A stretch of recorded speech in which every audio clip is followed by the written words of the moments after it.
Hello बच्चों, maths पाठशाला में आप सभी का स्वागत है। आज से हम अपनी CBSE board exams class 10th की प्रिपरेशन स्टार्ट करेंगे। ठीक है, अब तक हम वर्कशीट्स के कुछ टॉपिक्स डिस्कस करते थे, लेकिन नहीं, अब हम स्टार्ट करेंगे अपना एनसीईआरटी और कुछ उससे रिलेटेड कुछ एक्स्ट्रा क्वेश्चंस जो हमारे एग्ज़ाम में पूछे जाते हैं, क्योंकि अब हमारे पास दिन बहुत कम है, क्योंकि अक्टूबर मंथ जो है आपका स्टार्ट हो चुका है और स्कूल्स अभी ओपन नहीं होंगे आप लोगों के। ठीक है, तो हम 1 बाय 1 चैप्टर और उससे रिलेटेड उसकी एक्सरसाइज एंड एक्स्ट्रा क्वेश्चंस जो आपके एग्ज़ाम में आते हैं वो सब डिस्कस करेंगे। तो आज की जो हमारी ये क्लास है इसमें हम स्ट्रेटजीज़ बनाएंगे कि हम किस तरीके से अपने बोर्ड की प्रिपरेशन करते हैं। ठीक है, और क्या आपका सिलेबस है, क्या क्या आपको कवर करना है और कौन सा चैप्टर आपको कितने मार्क्स का मिलेगा। तो हम स्टार्ट करते हैं अपने सिलेबस से। ठीक है, देखिए हमारे मैथ्स के सिलेबस में जो है 15 चैप्टर्स हैं। ठीक है, सिलेबस से पहले मैं एक चीज़ आपको बता देती हूँ, क्योंकि अभी सीबीएसई के जो हैं फॉर्म्स फिल हो रहे हैं, तो आपको उसमें चॉइस भी फिल करनी होती है कि आप बेसिक मैथ्स लेते हैं या स्टैंडर्ड मैथ्स लेते हैं। तो एक बार आप इसको भी समझ लिए कि बेसिक और स्टैंडर्ड हैं क्या चीज़ें। देखिए सीबीएसई ने लास्ट ईयर जो है ये इंट्रोड्यूस किया था कि जो 10th में जो बच्चे हैं उनके लिए 2 तरह का मैथ्स उन्होंने हमें दिया था। One is basic and another is standard math. देखिए बेसिक में क्या होता है, आपको थोड़े से इजी क्वेश्चंस पूछे जाते हैं एज़ कंपेयर टू स्टैंडर्ड। ठीक है, और दूसरा जो इम्पॉर्टेंट चीज़ है बेसिक और स्टैंडर्ड में, अगर आप लोगों को 11th 12th में मैथ्स नहीं पढ़ना है तो आप बेसिक के लिए ऑप्ट कर सकते हैं। ठीक है, लेकिन अगर आपको 11th 12th में मैथ्स पढ़ना है तो आपको स्टैंडर्ड जो है लेना पड़ेगा। ठीक है, दूसरी चीज़, अगर आप बेसिक लेते हैं और आप फिर बाद में जो है ये चाहते हैं कि मैं 11th में मैथ्स पढ़ूंगा या पढ़ूंगी, तो उसके लिए आपको जो कंपार्टमेंट का एग्ज़ाम होता है वो आपको फिर दोबारा देना पड़ेगा मैथ्स का। अगर वो आपका क्लियर होता है that means you are eligible for taking maths in class 11। ठीक है, तो ये तो था हमारा बेसिक और स्टैंडर्ड का फंडा कि आप किस तरीके से खुद को प्रिपेयर कर सकते हैं कि आप बेसिक लेंगे या स्टैंडर्ड लेंगे। ठीक है, अब नेक्स्ट जो है हमारा वो है हमारा सिलेबस। सिलेबस जो है 10th क्लास में हमारे मैथ्स में 15 चैप्टर्स होते हैं। तो सबसे पहले हम इनका मार्क्स डिस्ट्रीब्यूशन पढ़ेंगे। ठीक है, फिर मैं आपको पेपर का पैटर्न बताऊंगी। राइट, फिर उसके बाद हम अपना 1 बाय 1 चैप्टर जो है वो डिस्कस करेंगे। ठीक है, देखिए हमारे जो चैप्टर्स हैं, जो फर्स्ट चैप्टर है आपका real numbers. Real numbers chapter जो है वो आपका 6 मार्क्स का आता है एग्ज़ाम में।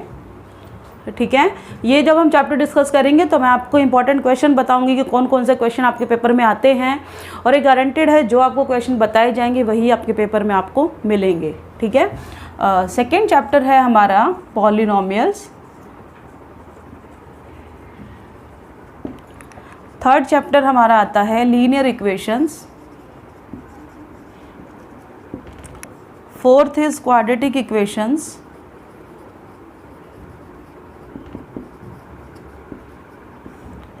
And fifth is AP arithmetic progression. अगर मैं इन चारों चैप्टर्स की बात करती हूँ तो ये चारों चैप्टर्स हमें 20 मार्क्स के पूछे जाते हैं। ठीक है, ये चारों चैप्टर्स हमें 20 मार्क्स के मिलते हैं। और मैं अगर लीनियर इक्वेशन की बात करूँ तो ये चैप्टर आपको 6 या 7 नंबर का आपको पेपर में ये मिलता है। ठीक है, उसके बाद 4 मार्क्स का आपको पॉलिनोमियल्स मिलता है। ठीक है, और उसके बाद ये दोनों चैप्टर्स जो हैं आपके, ये भी आपको 5 मार्क्स के मिलेंगे। ठीक है, तो ये आपका डिस्ट्रीब्यूशन हो गया 6 + 4 10 और 10 + 5 15। अगर ये 7 का आता है तो क्वाड्रेटिक इक्वेशन आपका 4 मार्क्स का पूछा जाता है। ठीक है, फिर हम बात करते हैं ट्रायंगल्स की। आपका चैप्टर नंबर जो है 6 है, ये है आपका चैप्टर नंबर 6 ट्रायंगल्स। उसके बाद आपका एक चैप्टर आता है सर्कल्स, और उसके बाद जो चैप्टर आपका आता है वो है कंस्ट्रक्शंस। ठीक है, ये 3 चैप्टर आपके ज्योमेट्री के अंदर आते हैं, और जो ज्योमेट्री है वो आपकी 15 मार्क्स की पूछी जाती है।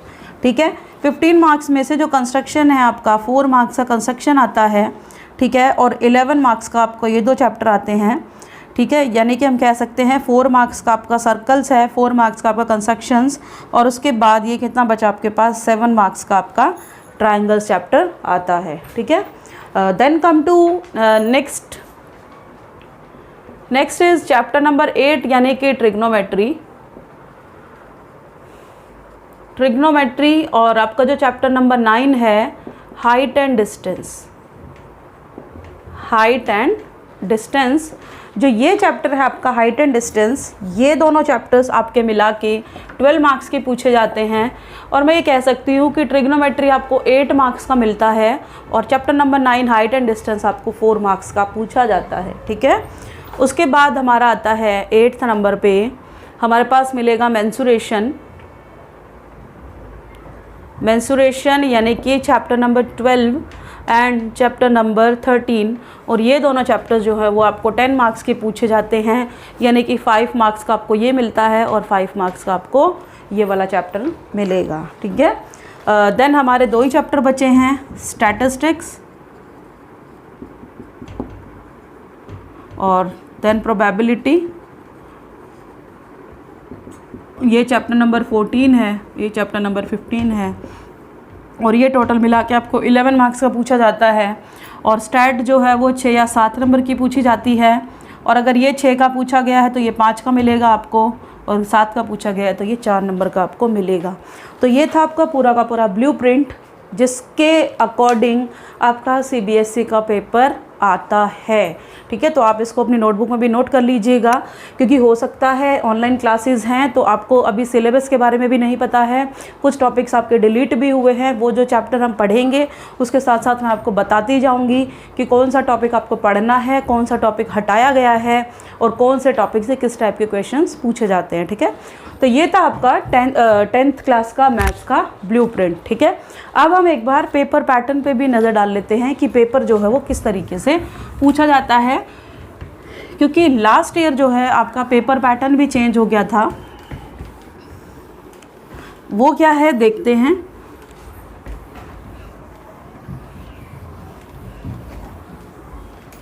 अगर मैं आपके पेपर की बात करूं तो हमारे पेपर में 40 क्वेश्चन आते हैं,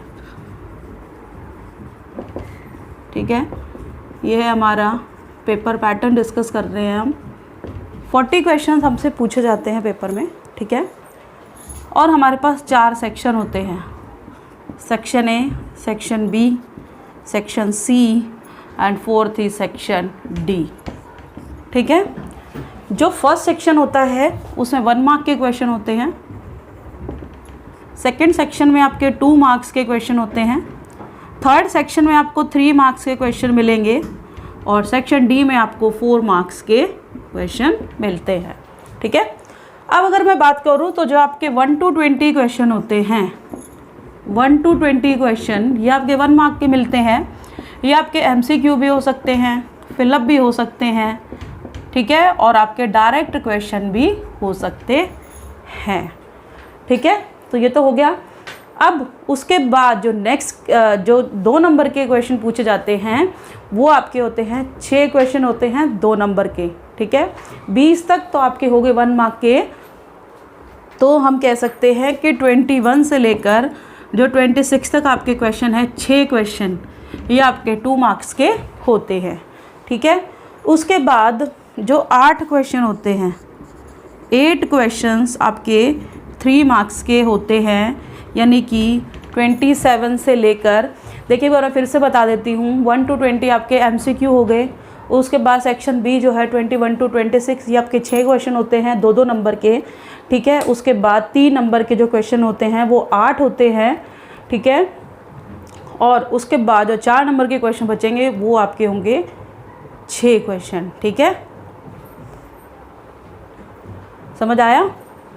तो 8 क्वेश्चन आपके हो गए, जो है 8 क्वेश्चन आपके 3 नंबर के हो गए और 4 नंबर के आपके 6 क्वेश्चन हो गए, ठीक है। तो अगर मैं इसको काउंट करूँ तो कितना होगा, 20, 26 और 8 34 और 6 क्वेश्चन यहाँ पे आपके हो गए, कितने हो गए, 34 और 6 40 हो गए, ठीक है, राइट। 35 to 40 जो है ये हो गए आपके, ठीक है। और उसके बाद ये आपके हो गए 27 to 34 क्वेश्चन नंबर जो हैं वो आपके हो गए 3 नंबर के, ठीक है। तो ये है आपका पेपर पैटर्न, ठीक है। 1 to 20 1 मार्क, 21 to 26 2 मार्क्स, ठीक है। 27 to 34 आपके पास 8 मार्क्स और 35 to 40 आपके 3 मार्क्स और ये आपके हैं 4 मार्क्स। ये क्वेश्चन 20 आएंगे आपके, ये 6 आएंगे, ठीक है। ये 8 आएंगे और ये आपके 6 आएंगे, ठीक है। तो टोटल क्वेश्चन हो गए आपके 40। ये था हमारा पेपर पैटर्न और हमारा सिलेबस, ठीक है। तो हम इसी पैटर्न पे अब अपनी प्रिपरेशन स्टार्ट करेंगे, ठीक है। बेसिक और स्टैंडर्ड दोनों टाइप की प्रिपरेशन मैं आपको कराऊंगी और दोनों टाइप में ही मैं आपको बताऊंगी कि कौन से क्वेश्चन बेसिक के होते हैं और कौन से क्वेश्चन आपको स्टैंडर्ड के पेपर में मिलेंगे, ठीक है। तो आप इसको नोट करें और सिलेबस भी नोट करें, ठीक है। हम स्टार्ट करेंगे अपने चैप्टर से और मैं स्टार्ट आपको कराऊंगी सबसे पहले 3rd चैप्टर, ठीक है। क्योंकि 3rd चैप्टर मैंने आपको बताया 6 या 7 नंबर का आपके पेपर में पूछा जाता है और चैप्टर भी इजी है, तो हम अपने 3rd चैप्टर से ही इसको स्टार्ट करेंगे, ठीक है। Thank you.